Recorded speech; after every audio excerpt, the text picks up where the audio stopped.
క్రీస్తు నామములో మీ అందరికి వందనములు. హల్లెలూయా.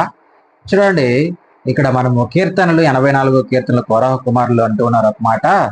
4వ వచనము, నీ మందిరమునందు నివసించువారు ధన్యులు, వారు నిత్యము నిన్ను స్తుతించెదరు. హల్లెలూయా. ఆయన మందిరములో నివసించువారు ఎలాంటి వారంట? ధన్యులు. ఎవరు ధన్యులు?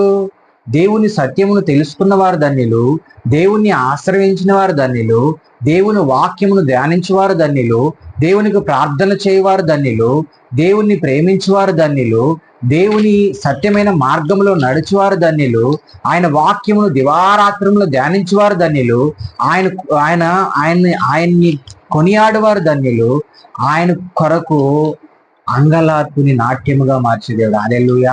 నీ అంగలార్పుని ఆయన ఏం చేస్తాడో తెలుసా? ఆయన కొరకు నువ్వు ప్రార్థించినా, ఆయన కొరకు నువ్వు ఆధారపడినా, ఆయన పైన నువ్వు ఆధారపడినా, నీ